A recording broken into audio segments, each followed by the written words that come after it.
আমি তো আপনারা কথা বলার সময় কথা বলি নাই। আমরা তার ছাত্র হওয়ার জন্য এখানে আসি নাই মাননীয় স্পিকার। Yes, I Woodrow. ঠিক আছে।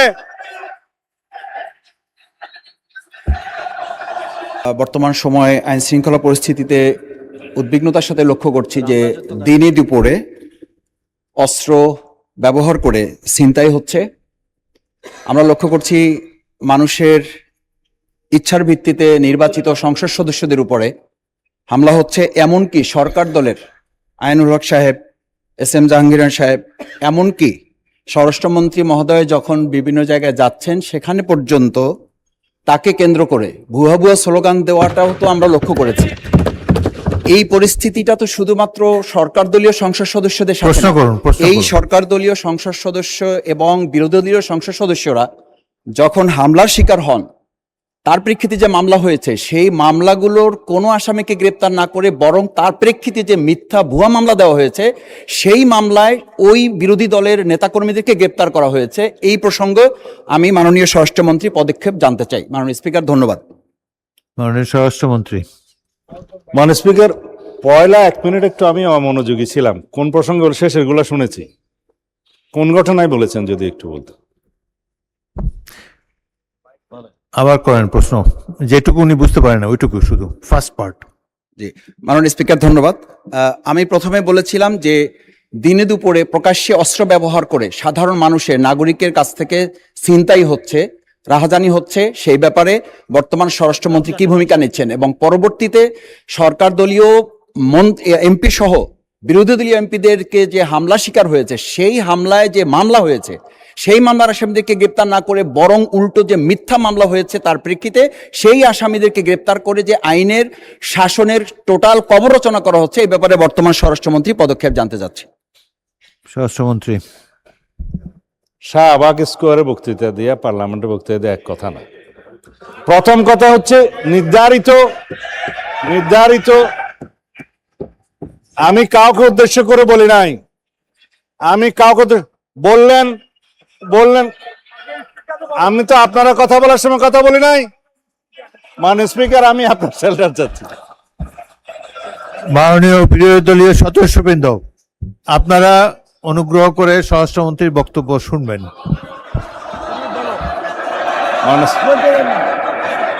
Yes, I Woodrow. ঠিক আছে।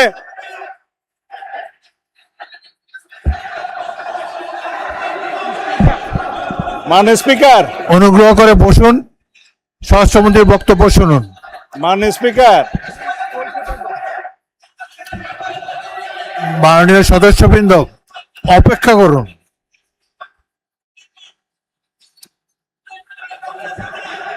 মাননীয়, 1 মিনিট বসুন। মাননীয় সদস্যবৃন্দ বসুন। মাননীয়, জাস্ট হোল্ড অন প্লিজ, আমার কথা শুনুন, লিসেন টু মি। মাননীয় সদস্যবৃন্দ, বলো।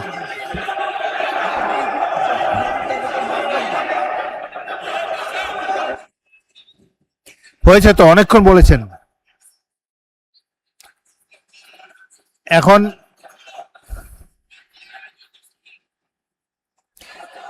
আপনারা অনুগ্রহ করে বসুন, অনুগ্রহ করে নিজের আসনে বসুন।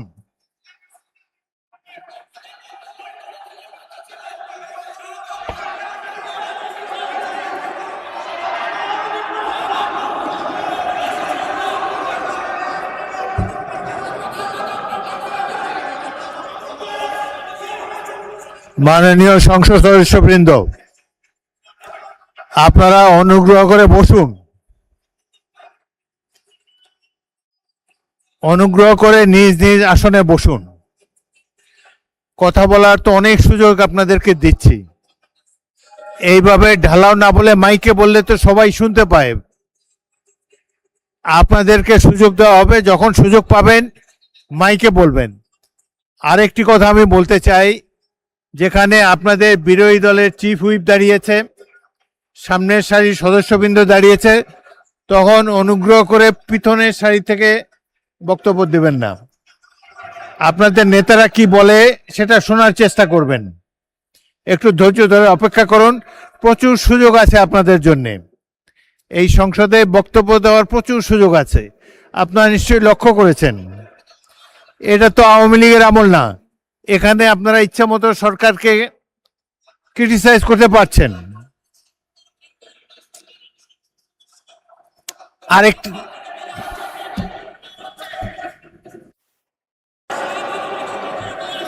মাননীয় সদস্যবৃন্দ, বসুন প্লিজ, অপেক্ষা করুন, বসুন বসুন বসুন।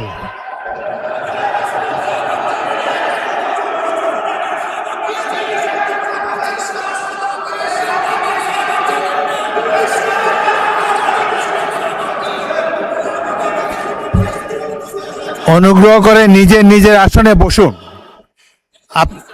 আপনাদেরকে বারবার অনুরোধ করছি, আপনাদেরকে স্পিকারের আসন থেকে বারবার অনুরোধ করা হচ্ছে, অনুগ্রহ করে বসুন। আপনাদের তো উত্তর দেওয়ার সুযোগ পাবেন।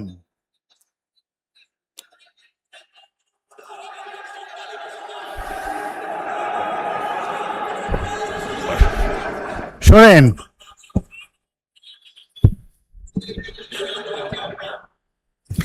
আপনারা স্বরাষ্ট্রমন্ত্রীর উত্তর শুনুন, তারপর যদি প্রয়োজন হয় আপনারা বলতে পারবেন। কিন্তু এই যে স্পিকারের কথা বলার সময় যে জোশটা আপনারা দেখাচ্ছেন, এটা সংসদ পরিপন্থী কাজ। সংসদের রীতিনীতি মেনে কার্যক্রম পরিচালনা করতে হবে। আপনাদের কাছ থেকে আমি সহযোগিতা কামনা করছি। মাননীয় মাননীয় না না না না ঠিক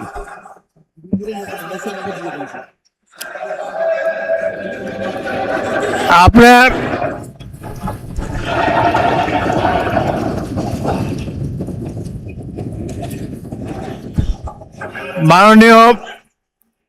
মাননীয় স্বরাষ্ট্রমন্ত্রী বক্তব্য দেবেন, তারপর আমি বিরোধী দলের নেতাকে দেব। আপনি বসুন। মাননীয় স্বরাষ্ট্রমন্ত্রী, আপনি বক্তব্য দেন, তারপর আপনি বলবেন।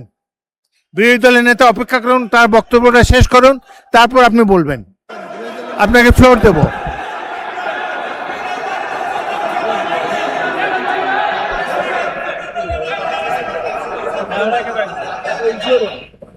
মাননীয় সদস্যবৃন্দ, প্রশ্ন উত্তরের সময় একজন মন্ত্রীকে যদি উত্তর দিতেই আপনারা না দেন, উত্তর উনি দিন, তারপরে যদি উত্তর পছন্দ না হয় আমি বিরোধী দলের নেতাকে মাইক দেব।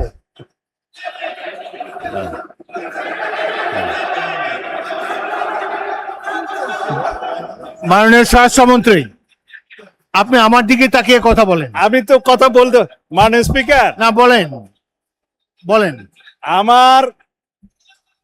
আমার যে শব্দ চয়নে তাদের আপত্তি, আমি ভাই সংক্ষেপে বলেন, সংক্ষেপে বলেন। সেইটার জবাব তো আমি দিতে পারবো। আপনি জবাব আমি দেন। মিন করেছি এটা জাতীয় সংসদ। মাননীয় সদস্য সারাদিন দাঁড়ায় থাকতে পারবেন, আমিও দাঁড়ায় থাকি। মাননীয় স্বরাষ্ট্রমন্ত্রী,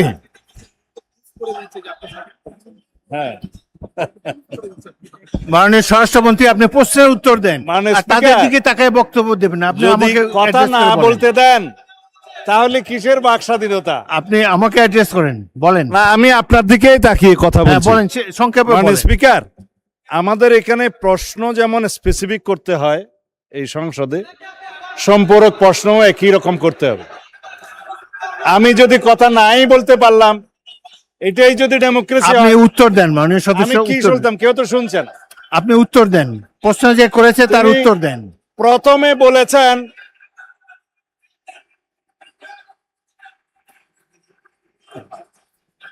আপনারা কি স্বরাষ্ট্রমন্ত্রীর বক্তব্য শুনতে রাজি না? স্বরাষ্ট্রমন্ত্রীর বক্তব্যের পর আমি বিরোধী দলের নেতাকে দেব।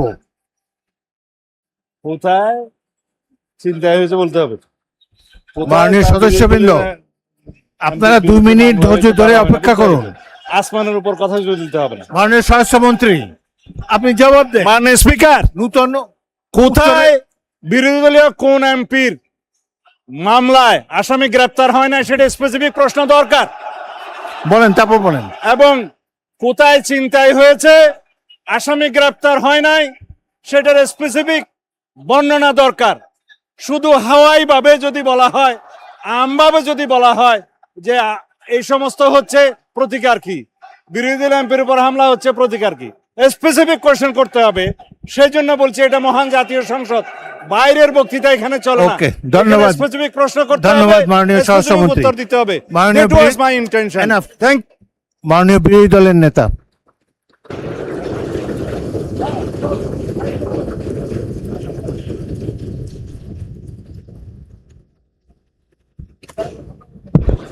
মাননীয় স্পিকার, আপনাকে ধন্যবাদ। আমাকে আগে সুযোগ দিলে ওনার কথাটা শুনতে পেতাম।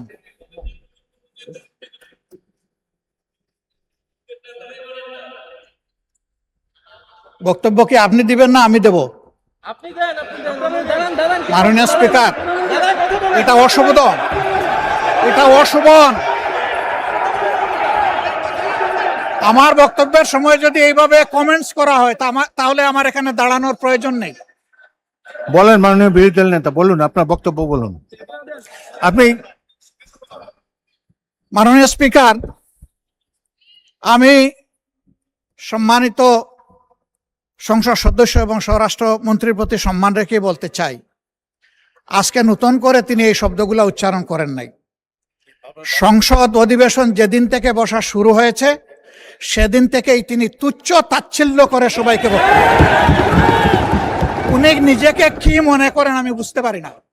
এমনকি তিনি সেই দুঃসাহস এখানে দাঁড়িয়ে তিনি দেখিয়েছেন, তিনি বলেছেন যে এই সংসদে তিনি শিক্ষকের ভূমিকা পালন করবেন। আমরা তার ছাত্র হওয়ার জন্য এখানে আসি নাই। মাননীয় স্পিকার, শিক্ষকতা করতে হলে তিনি একটা ইউনিভার্সিটি খুলুন, ওখানে যার পছন্দ গিয়ে ভর্তি হবে, ওনার লেকচার শুনবে। আজকে একই বক্তব্যে দুইবার উনি অ্যাটাক করে ফেললেন। আমার সঙ্গীরা তো মনে করে, আমি নিজেও মনে করি যে এইটা কালচারাল না, এইটা পার্লামেন্টারিয়ান ফেসিজম। এটা হওয়া উচিত না। উনি এই পল্টন আজকে নতুন করে বলেন নাই, হিট দিয়ে কথা বলেন নাই। আজকে আমি সুস্পষ্টভাবে দায়িত্ব নিয়ে বলছি, এই পার্লামেন্টের সৌন্দর্য বিধানের জন্য উনাকে দুঃখ প্রকাশ করতে হবে এবং উনার বক্তব্য সংসদের এই কার্যপ্রণালী থেকে এক্সপাঞ্জ করতে হবে। যদি এইটুকু করে আমরা বসবো, না হইলে এখানে বসা অপমান নিয়ে আমাদের এখানে বসার কোনো প্রশ্নই উঠে না। মানে আপনাকে ধন্যবাদ। মাননীয় সদস্যবৃন্দ, জাতীয় সংসদ জনগণের আশা আকাঙ্ক্ষা প্রতিফলন করার জন্য সবাই আমরা দায়িত্ব পালন করছি। সংসদ দেশের গর্ব, জনগণের প্রতিষ্ঠান, হাউস অব দি পিপল। এই প্রতিষ্ঠান পরিচালিত হয় কিছু আইন কানুন রীতি নীতি অনুসারে। বিশেষ করে রুলস অফ প্রসিডিওর যদি ফলো করা না হয় তাহলে সংসদ কার্যকর থাকে না। আমি গভীর দুঃখের সাথে লক্ষ্য করছি যে ক্রমেই কিছু কিছু সদস্যের মধ্যে আমি অসহিষ্ণুতা লক্ষ্য করছি। জাতীয় সংসদ 5 বছরের জন্য নির্বাচিত হয়েছে। এখানে প্রত্যেকেরই কথা বলার স্বাধীনতা আছে। আপনারা সরকারি দলকে, বিরোধী দলের যেটা দায়িত্ব, সরকারের নানা ধরনের ত্রুটি বিচ্যুতি সম্পর্কে আপনারা সঠিকভাবে বক্তব্য রাখছেন, আরও ভবিষ্যতে রাখতে পারবেন। কিন্তু একজন মন্ত্রীকে তার বক্তব্য তো শেষ করতে দিতে হবে। একজন মন্ত্রী তার বক্তব্য শেষ করার পরে আবার আপনারা দাঁড়ালে আমি পয়েন্ট অফ অর্ডারও দিতে পারি, পরবর্তী প্রশ্ন উত্তর পর্ব তো জারি রয়েছে। সুতরাং কথা বলার সুযোগ এবং স্বাধীনতা আপনাদের রয়েছে। কিন্তু আমি দেখলাম যে বিরোধী দলের নেতা দাঁড়ালো, পিছন থেকে বেশ কয়েকজন দাঁড়িয়ে, তাদেরকে বসানোই যায় না। সংসদে তো কথা বলার জায়গা, কথার মাধ্যমে, যুক্তির মাধ্যমে অপর পক্ষের বক্তব্যকে খণ্ডন করা যাবে। তো আজকে যে কথা মাননীয় বিরোধী দলের নেতা বলেছেন সেটি আমি পরীক্ষা করে দেখব। যদি অসংসদীয় কিছু থাকে তাহলে সেটাকে এক্সপাঞ্জ করা হবে, কিন্তু কথা বলার স্বাধীনতা হরণ করবেন না। আপনারা যে কজন আছেন তার 2 গুণ 3 গুণ এই পাশে আছে। সুতরাং শব্দ করে বিচারের বাণীকে স্তব্ধ করা যাবে না। আমাকে সংসদ পরিচালনা করতে দিন।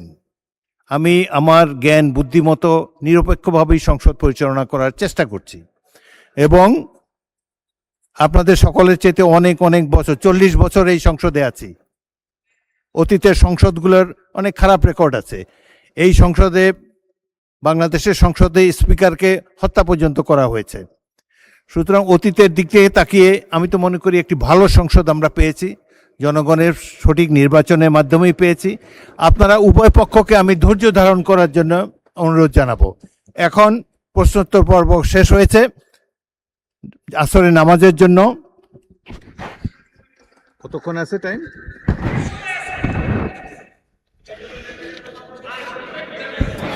এখন আসরে নামাজ। আপনি কি বিরোধী দল নেতা আরো বলতে চান? আপনি এমন কিছু বলবেন না যে এই ডিবেটটা প্রলং হয়। এখন তো দেখেন সবাই শান্তভাবে বসে আছে। আমি তো বললাম যদি স্বরাষ্ট্রমন্ত্রী অসংসদীয় কিছু বলে থাকেন তাহলে এক্সপান্স করব। জাতীয় সংসদের আগের প্রসিডিংগুলো দেখেন কত ধরনের বক্তব্য হয়। আমি আশা করব যুক্তি নির্ভর এবং অপর পক্ষের প্রতি সম্মান রেখে বক্তব্য সবাই রাখবেন। অসংসদীয় কোনো কিছু যদি বলে থাকেন সেটা আমরা দেখব, কিন্তু এই যে কথাই বলতে দেবেন না, এই অ্যাটিটিউড খুবই খারাপ।